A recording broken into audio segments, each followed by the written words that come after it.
morning, dear students. In last class, we understood the definition of production, and also we discussed the production function, and also we discussed the isocon curve with the help of an diagram. In today's class, we can discuss in the short run and long run. Already you understood the factors of production or inputs. There are 4 factors of production, or it is called inputs. Inputs. There are 4 inputs: land, labor, capital and organization.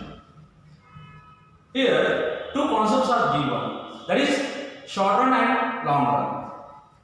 Short run. In short run, a firm cannot change all inputs. In short run, a firm cannot change all inputs.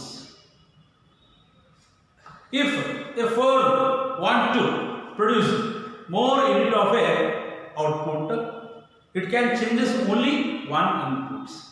That's why in a short run all inputs are constant one, because it's not changeable.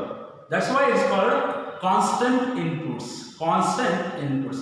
In long run, in the long run, a firm want to produce more unit of a product, it can change all inputs for production purpose.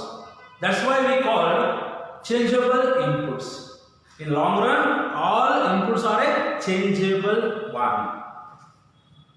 ಇಲ್ಲಿ ವಿದ್ಯಾರ್ಥಿಗಳೇ, ಕಳೆದ ಕ್ಲಾಸ್ನಲ್ಲಿ ನೀವು ಉತ್ಪಾದನೆ ಎಂದರೆ ಏನು, ಉತ್ಪಾದನೆಯ ಬಿಂಬಕ ಮತ್ತು ಸಮ ಉತ್ಪನ್ನ ರೇಖೆಯನ್ನು ಒಂದು ರೇಖಾಚಿತ್ರದ ಮೂಲಕ ಅಧ್ಯಯನ ಮಾಡಿದರೆ, ಇವತ್ತಿನ ಒಂದು ತರಗತಿಯಲ್ಲಿ ಅಲ್ಪಾವಧಿ ಮತ್ತು ದೀರ್ಘಾವಧಿಯನ್ನು ಅಧ್ಯಯನ ಮಾಡೋಣ.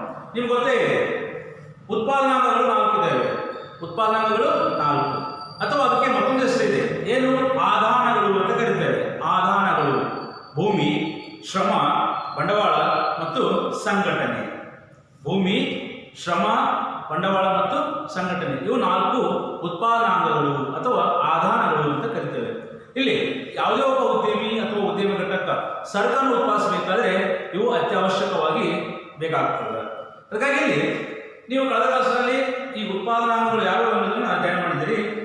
ಇವತ್ತಿನ ತರಗತಿಯಲ್ಲಿ ಅಲ್ಪಾವಧಿ ಮತ್ತು ದೀರ್ಘಾವಧಿಯನ್ನು ತಿಳಿದುಕೊಳ್ಳೋಣ. ಅಲ್ಪಾವಧಿಯಲ್ಲಿ ಸಮಯ ತುಂಬ ಕಡಿಮೆ ಇರ್ತದೆ ಒಬ್ಬ ಉದ್ಯಮಿಗೆ ಅಥವಾ ಒಂದು ಉದ್ಯಮ ಘಟಕಕ್ಕೆ. ಅಂದರೆ ಇಲ್ಲಿ ಅಲ್ಪಾವಧಿಯಲ್ಲಿ ಒಬ್ಬ ಉದ್ಯಮ ಘಟಕ ಎಲ್ಲ ಆಧಾರಗಳನ್ನು ಬದಲಾಯಿಸಲು ಅವಕಾಶವಿರುವುದಿಲ್ಲ. ಅಲ್ಪಾವಧಿಯಲ್ಲಿ ಒಬ್ಬ ಉದ್ಯಮ ಘಟಕಕ್ಕೆ ಎಲ್ಲ ಆಧಾರಗಳನ್ನು ಬದಲಾಯಿಸಲು ಅವಕಾಶವಿರುವುದಿಲ್ಲ. ಹಾಗಾಗಿ ಇದನ್ನು ಸ್ಥಿರ ಆಧಾರಗಳು ಅಂತ ಕರಿತೇವೆ. ಸ್ಥಿರ ಆಧಾರಗಳು, ಯಾಕೆಂದರೆ ಇಲ್ಲಿ ಬದಲಾಯಿಸಲಿಕ್ಕೆ ಅವಕಾಶವಿರುವುದಿಲ್ಲ. ಒಂದು ವೇಳೆ ಒಬ್ಬ ಉದ್ಯಮ ಘಟಕ ಹೆಚ್ಚಿನ ಸರಕನ್ನು ಉತ್ಪಾದಿಸಲು ಬಯಸಿದರೆ ಆಗ ಮಾತ್ರ ಯಾವುದಾದರೂ 2 ಆಧಾರಗಳಲ್ಲಿ ಒಂದು ಆಧಾರವನ್ನು ಮಾತ್ರ ಬದಲಾಯಿಸಬಹುದು. ಈಗ ಉದಾಹರಣೆ ಶ್ರಮ ಮತ್ತು ಬಂಡವಾಳ ಇದೆ. ಇದರಲ್ಲಿ ಶ್ರಮದ ಪ್ರಮಾಣವನ್ನು ಮಾತ್ರ ಬದಲಾಯಿಸಲಿಕ್ಕೆ ಅವಕಾಶ ಇರುತ್ತದೆ. ಹಾಗಾಗಿ ಇಲ್ಲಿ ಅಲ್ಪಾವಧಿಯಲ್ಲಿ ಉದ್ಯಮ ಘಟಕಕ್ಕೆ ಎಲ್ಲ ಆಧಾರಗಳನ್ನು ಬದಲಾಯಿಸಲು ಅವಕಾಶ ಇರುವುದಿಲ್ಲ. ಅದಕ್ಕಾಗಿ ಇಲ್ಲಿ ನಾವೇನು ಕರಿತೀವಿ ಅಂದರೆ ಸ್ಥಿರ ಆಧಾರಗಳು ಅಂತ ಕರೆಯುತ್ತೇವೆ. ಇನ್ನು ದೀರ್ಘಾವಧಿಯಲ್ಲಿ, ಲಾಂಗ್ ರನ್, ದೀರ್ಘಾವಧಿಯಲ್ಲಿ ಸಮಯ ತುಂಬಾನೇ ಅಧಿಕವಾಗಿರುತ್ತದೆ ಒಬ್ಬ ಉದ್ಯಮಿಗೆ ಅಥವಾ ಒಂದು ಉದ್ಯಮ ಘಟಕಕ್ಕೆ. ಈ ದೀರ್ಘಾವಧಿಯಲ್ಲಿ ಹೆಚ್ಚಿನ ಸರಕನ್ನು ಉತ್ಪಾದಿಸುವ ಒಂದು ಸಮಯದಲ್ಲಿ ಉದ್ಯಮಿ ಏನು ಮಾಡಬಹುದು, ಈ ಎಲ್ಲ ಆಧಾರಗಳನ್ನು ಏಕಕಾಲದಲ್ಲಿ ಬದಲಾಯಿಸಬಹುದು. ಎಲ್ಲ ಆಧಾರಗಳನ್ನು ಏಕಕಾಲದಲ್ಲಿ ಬದಲಾಯಿಸಲಿಕ್ಕೆ ಅವಕಾಶವಿರುತ್ತದೆ. ಅದಕ್ಕಾಗಿ ಇಲ್ಲಿ ನಾವೇನು ಕರಿತೀವಿ ಅಂದರೆ ಅವುಗಳನ್ನು ಬದಲಾಗುವ ಆಧಾರಗಳು ಅಂತ ಕರೆಯುತ್ತೇವೆ. ಅದೇ ರೀತಿ ಈಗ ನಾವು ಒಟ್ಟು ಉತ್ಪನ್ನ, ಸರಾಸರಿ ಉತ್ಪನ್ನ ಮತ್ತು ಸೀಮಾಂತ ಉತ್ಪನ್ನ, ಇದರ ಅರ್ಥವನ್ನು ಮತ್ತು ಸೂತ್ರವನ್ನು ಈಗ ನಾವು ತಿಳಿದುಕೊಳ್ಳೋಣ. ಒಟ್ಟು ಉತ್ಪನ್ನ, ಸರಾಸರಿ ಉತ್ಪನ್ನ ಮತ್ತು ಸೀಮಾಂತ ಉತ್ಪನ್ನ. ನಿಮ್ಗೆ ಗೊತ್ತೇ ಇದೆ, ಉತ್ಪಾದನೆಯನ್ನು ಅಧ್ಯಯನ ಮಾಡುವ ಸಂದರ್ಭದಲ್ಲಿ ಇವುಗಳ ಬಗ್ಗೆ ನಾವು ಮೊದಲು ತಿಳಿದುಕೊಳ್ಳಬೇಕು. ಒಟ್ಟು ಉತ್ಪನ್ನ, ಟೋಟಲ್ ಪ್ರಾಡಕ್ಟ್. ನೋಡಿ ಒಟ್ಟು ಉತ್ಪನ್ನ ಟೋಟಲ್ ಪ್ರಾಡಕ್ಟ್.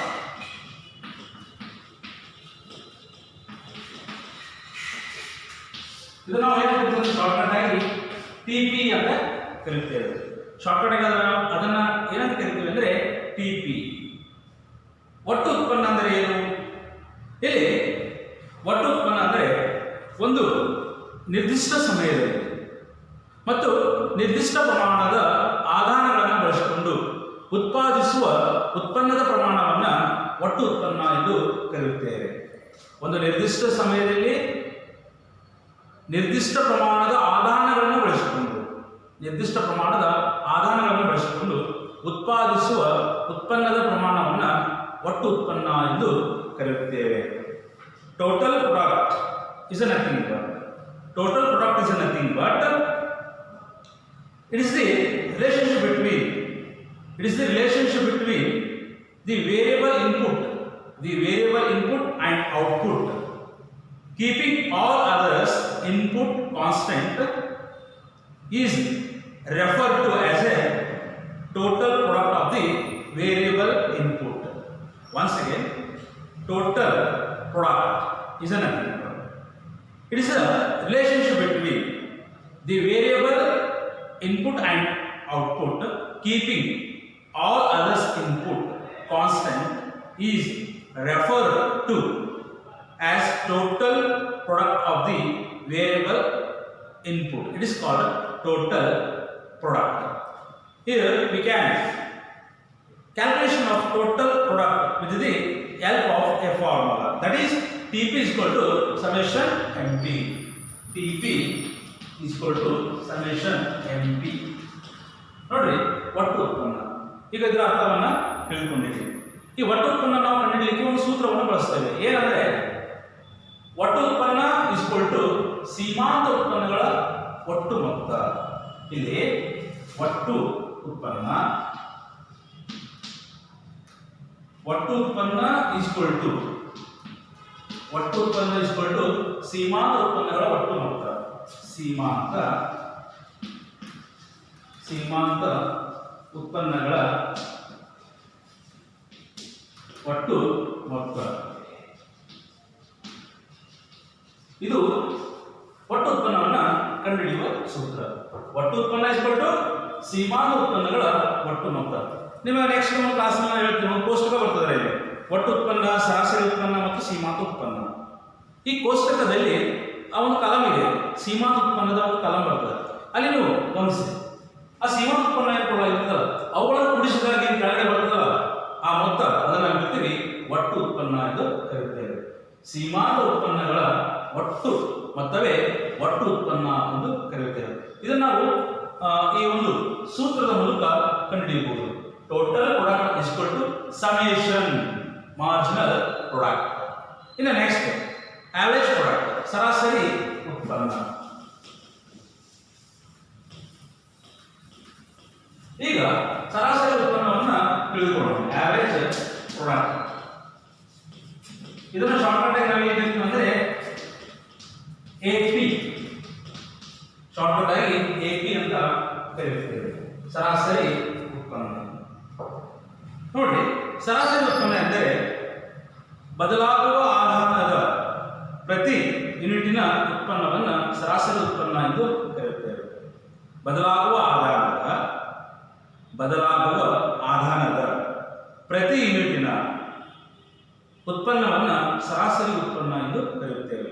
ಬದಲಾಗುವ ಆಧಾರದ ಪ್ರತಿ ಯೂನಿಟಿನ ಉತ್ಪನ್ನವನ್ನು ಸರಾಸರಿ ಉತ್ಪನ್ನ ಎಂದು ಕರೆಯುತ್ತೇವೆ. ಈ ಸರಾಸರಿ ಉತ್ಪನ್ನವನ್ನು ಕಂಡುಹಿಡಿಯುವ ಸೂತ್ರ AP is equal to TP divided by L ಅಂತ ಇದೆ. The average product is defined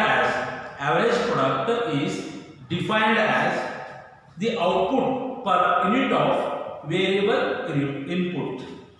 Average product is defined as the output per unit of variable input. It is called average product.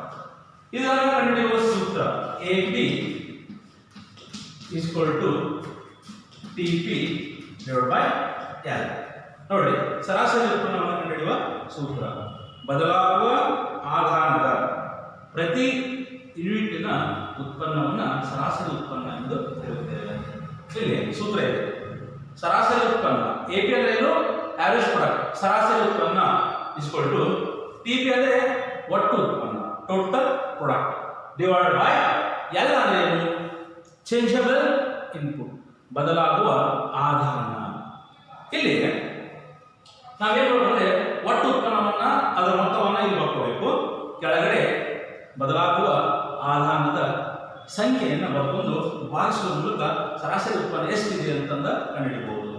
ಅದೇ ರೀತಿ ಇನ್ನು ಸೀಮಾಂತ ಉತ್ಪನ್ನ, ಮಾರ್ಜಿನಲ್ ಪ್ರಾಡಕ್ಟ್. ಮೂರನೇದು ಸೀಮಾಂತ ಉತ್ಪನ್ನ, marginal product. ಇದರ shortcut ಆಗಿ ಏನಾಗಿರುತ್ತೆ ಅಂದ್ರೆ ಎಂಪಿ, ಶಾರ್ಟ್ಕಟ್ ಆಗಿ ಎಂಪಿ ಅಂತ ಕರೆಯುತ್ತೇವೆ. ನೋಡಿ, ಸೀಮಾಂತ ಉತ್ಪನ್ನದ ಅರ್ಥ ಇತರೆ ಎಲ್ಲ ಆಧಾರಗಳನ್ನು ಸ್ಥಿರವಾಗಿಟ್ಟುಕೊಂಡು, ಇತರೆ ಎಲ್ಲ ಆಧಾರಗಳನ್ನ ಸ್ಥಿರವಾಗಿಟ್ಟು ಒಂದು ಆಧಾರದ ಪ್ರತಿ ಯೂನಿಟಿನ ಬದಲಾವಣೆಗೆ ಉತ್ಪನ್ನದಲ್ಲಾಗುವ ಬದಲಾವಣೆಯನ್ನು ಸೀಮಾಂತ ಉತ್ಪನ್ನ ಎಂದು ಕರೆಯುತ್ತೇವೆ.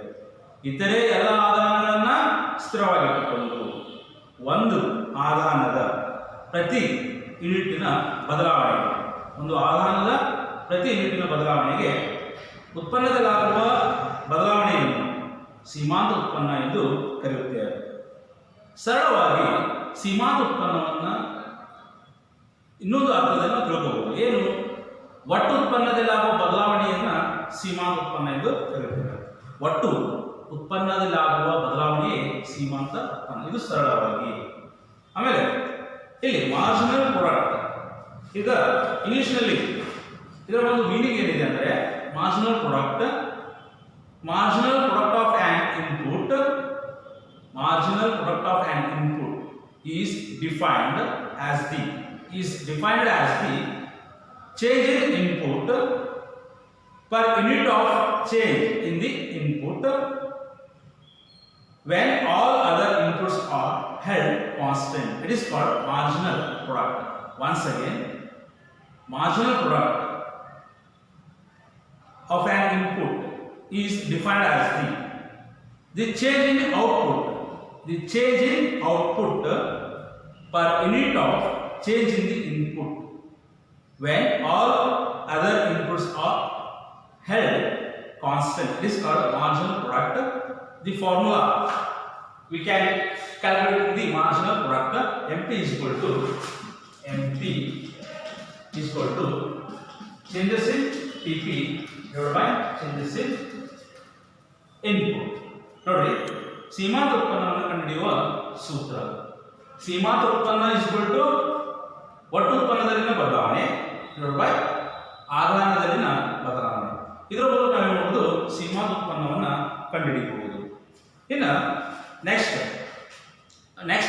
ಏನು ಮಾಡೋಣ ಅಂದರೆ ಈ ಒಟ್ಟು ಉತ್ಪನ್ನ, ಸರಾಸರಿ ಉತ್ಪನ್ನ ಮತ್ತು ಸೀಮಾಂತ ಉತ್ಪನ್ನ ಇದರ ಒಂದು ದತ್ತಾಂಶಗಳನ್ನು ಒಂದು ಕೋಷ್ಟಕದಲ್ಲಿ ಕೊಡಲಾಗಿದೆ. ಅಲ್ಲಿ ಯಾವ ರೀತಿ ಒಟ್ಟು ಉತ್ಪನ್ನದಲ್ಲಿ ಬದಲಾವಣೆ ಆಗ್ತದೆ, ಸರಾಸರಿ ಉತ್ಪನ್ನ ಎಷ್ಟಿರ್ತದೆ, ಸೀಮಾಂತ ಉತ್ಪನ್ನ ಎಷ್ಟಿರ್ತದೆ ಅನ್ನೋದನ್ನ ಆ ಸೂತ್ರಗಳನ್ನು ಬಳಸಿಕೊಂಡು ನಾವು ಕಂಡುಹಿಡಿಯಬಹುದು. ನಿಮ್ಮ ಒಂದು ಎಕ್ಸಾಮ್ ಮಾಡಿ ಇದನ್ನ 4 ಮಾರ್ಕ್ಸ್ ಕೇಳ್ತಾರೆ. ಯಾವ ರೀತಿ ಒಟ್ಟು ಉತ್ಪನ್ನ, ಸರಾಸರಿ ಉತ್ಪನ್ನ ಮತ್ತು ಸೀಮಾಂತ ಉತ್ಪನ್ನವನ್ನ ಇದರ ಅರ್ಥ ಮತ್ತು ಸೂತ್ರವನ್ನು ಬರೆಯಿರಿ ಅಂತ ಕೇಳ್ತಾನೆ. ಅಥವಾ 5 ಮಾರ್ಕ್ಸಿಗೆ ಈ ಒಟ್ಟು ಉತ್ಪನ್ನ, ಸರಾಸರಿ ಉತ್ಪನ್ನ ಮತ್ತು ಸೀಮಾಂತ ಉತ್ಪನ್ನದ ಒಂದು ಕೋಷ್ಟಕ ಕೊಟ್ಟಿರ್ತಾನೆ. ಅದರಲ್ಲಿ ಕೆಲವೊಂದು ದತ್ತಾಂಶಗಳನ್ನು ಮಿಸ್ ಮಾಡಿರ್ತಾನೆ. ಅಲ್ಲಿ ಅವುಗಳನ್ನು ಹುಡುಕಬೇಕು 5 ಮಾರ್ಕ್ಸಿಗೆ. ಅದನ್ನು ನೆಕ್ಸ್ಟ್ ಕ್ಲಾಸಲ್ಲಿ ನಾವು ತಿಳ್ಕೊಳ್ಳೋಣ. ಮತ್ತು ಇಲ್ಲಿ ಏನಾದರೂ ನಿಮಗೆ ಸಮಸ್ಯೆಗಳಿದ್ರೆ, ಈಗ ನಾವು ಈ ಉತ್ಪಾದನೆ ಮತ್ತು ವೆಚ್ಚ ಈ 3ನೇ ಅಧ್ಯಯನ ಮಾಡಿರ್ತದಲ್ಲ, ಇದರಲ್ಲಿ ಏನಾದರೂ ಸಮಸ್ಯೆಗಳಿದ್ರೆ ಡೈರೆಕ್ಟ್ ಆಗಿ ನನಗೆ ಕಾಂಟ್ಯಾಕ್ಟ್ ಮಾಡಿ ನಿಮ್ಮ ಒಂದು ಡೌಟ್ಸ್ಗಳನ್ನು ಕ್ಲಿಯರ್ ಮಾಡ್ಕೊಳ್ಳಿ. ಧನ್ಯವಾದಗಳು.